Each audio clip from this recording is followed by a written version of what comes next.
duas questões que são mais ou menos como os dois pães de um sanduíche para esse conteúdo todo que o Greg apresentou. O primeiro, que é o pão de baixo, I would like to define happiness. Porque a palestra foi toda sobre felicidade. E nine pillars, 9 pilares, 9 comportamentos para ser feliz. Mas a pergunta anterior é, o que é ser feliz? The definition of happiness that we created is a state of contentment, of quality of life, and of emotional capability, which includes the fact that you feel confident and capable that when the next problem or issue arises, that you can deal with it. I go back also to the executive function of the brain. That's why all 9 of these things lead to happiness. When you are free of that stress or being in that fight, flight, freeze, when you're afraid of your manager or you have negative conversations with your coworkers at work, it is impossible to be in that happy place. A gente pode começar falando de um exercício que a gente acabou de fazer aqui. Eu vou ressignificar obrigação. Não é exatamente uma obrigação, mas é uma forma de.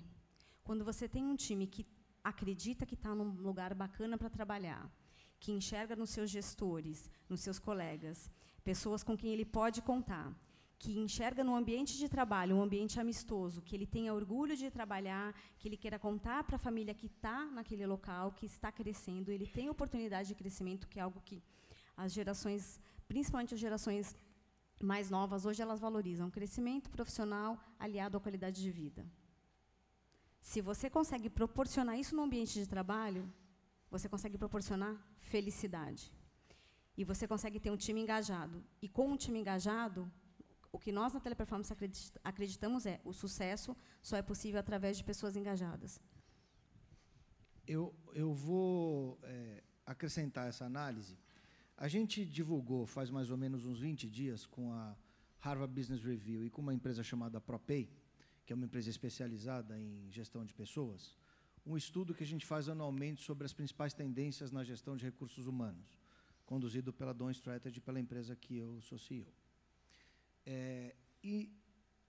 A new concept was born in this study.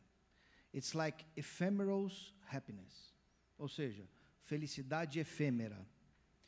A gente está percebendo um movimento nas empresas de fagocitose de felicidade, de realização circunstancial, de realização pontual, de auto-entupimento de coisas que viciam para se sentir feliz. De forma que eu transfiro ao outro, no caso à organização, ou ao manager, ou ao par, a obrigação de continuar me alimentando. E com isso a gente cria uma geração profissional. You choose the letter, Y, X, whatever. Uma geração profissional de pessoas eternamente insatisfeitas, pior, onde a culpa, accountability, é sempre do outro. Porque, by the way, a obrigação do outro era me prover as condições com as quais eu deveria performar no meu máximo. Essa, para mim, me parece uma pegadinha. Porque a gente está criando uma sociedade viciada em felicidade efêmera. Faz sentido esse finding? Porque é um finding que a gente ainda não debruçou sobre, mas a gente está aprofundando nessa análise. Me diz o que você acha disso. Yes. So it's definitely a two-way street. The company does their part, the individual also has to do their part. That's why we've done a lot of work recently helping companies do behavioral interviews. Because the interview should be less about the technical capabilities, because you can kind of tell that from the resume or the references. It is asking the right questions to see, is this person accountable or are they a blamer? Is this person able to recast, or do they just throw up their hands and expect that their manager's going to solve it all and fix it all for them? So it is very key that when we hire, we're looking for people that do these 9 things. Because everybody has to do their part. I mean, that's the thing I've learned about healthy teams. Really healthy teams, every single person on that team does their part. And even if a team is really screwed up, every single person had a part to make it screwed up. Qual que é o grande desafio? É você prover um ambiente bacana, prover oportunidades, mas deixar claro o seguinte: depende única, exclusivamente de você, colaborador. Então, para qualquer que seja o cargo, de um agente de atendimento, passando por um supervisor, um coordenador, um gerente, nós trabalhamos muito com a meritocracia, porque sim, a gente sente isso, Daniel, na nossa realidade, e eu acho que isso deve ser uma realidade de todas as empresas. Você acha que, de alguma maneira, a sociedade está diminuindo o valor dos beavers and foxes? So I think it depends on the company. It depends on the company. There's some companies that I work for where the most honored behavior is beaver. And that's usually because it's run by a bunch of beavers. Cultural. It's very cultural. So I don't. What I do see is that many times senior leadership tends to have a lot of owls, and I think that's what you're referring to. And what happens often when you get all those owls together, those senior leaders, they come up with their strategy, and they think it's brilliant, because in an owl big picture way, it might be brilliant, and then they give it to the beavers and the foxes, and the beavers and the foxes say, I have no idea what to do. 19.000 funcionários, eu acredito que na tua operação tem muito mais castor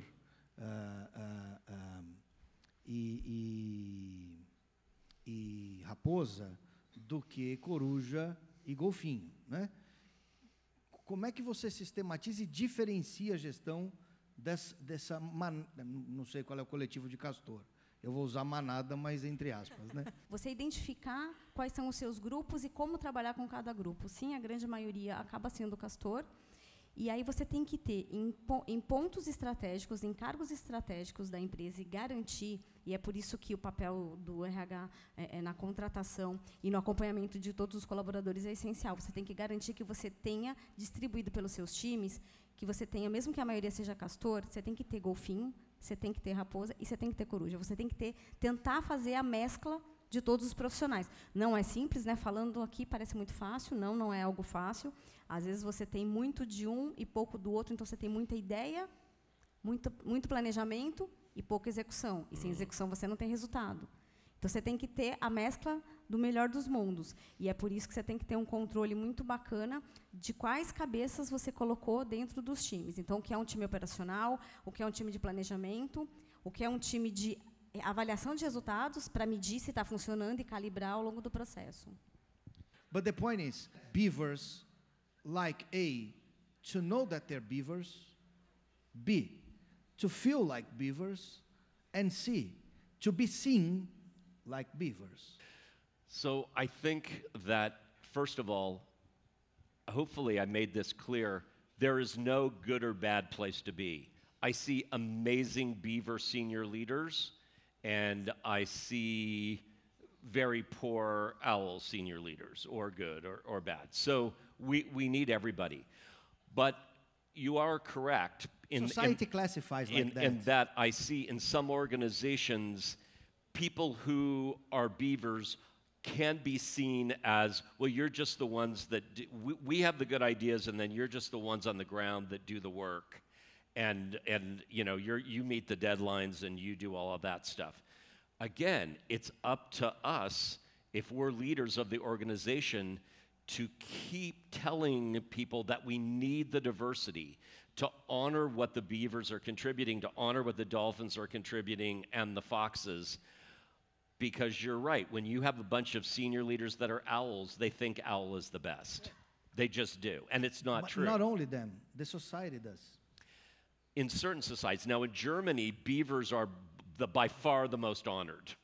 In Japan, And they are in honored. Japan. Yes, Right. So that is very cultural. yes. Aqui no Brasil, Simone, como é que você enxerga essa equação dos bichos? Você vê uma espécie de paridade dos perfis? Ou você acha que a gente ainda tem uma hierarquização de valores que não traz para a mesa os 4 perfis com o mesmo grau de representatividade, cada um na sua? Bom, eu acho que faltam alguns bichos, eu concordo com você. A gente tem algumas espécies ainda que precisam ser acrescentadas. Tem o escorpião que pica o sapo, né? Tem o escorpião, exatamente. Mas eu acho que, muito alinhado com o que o Greg falou, você precisa explicar o propósito para cada colaborador. Porque cada time é contratado com um propósito. Então, como eu falei, eu já vi estratégias incríveis que, quando foram entregues para um time de execução que não executou bem, não teve sucesso. Como eu já vi estratégia, como a gente brinca aqui, em papel de pão, rabiscada num sulfite, virarem execuções excelentes com resultados incríveis. O que é muito importante? Você explicar para as pessoas o propósito do que ela está fazendo ali. A gente tem uma questão de preconceito ou de algum tipo de estigma? Tem, mas a gente precisa trabalhar sobre isso. I think just in my years of working with organizations that truly want to build a happy, highly trusting, high-performance culture, that really the key thing is intention.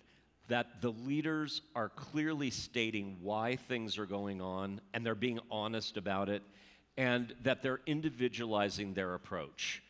They're honoring these 4 animal types. They are appreciating people for what they do. And when you appreciate people for what they do, then it also gives you the opportunity when things are not going well to be honest about that too. So I guess the thing, again, I would most want to leave you with is typically we have more control than we think we do.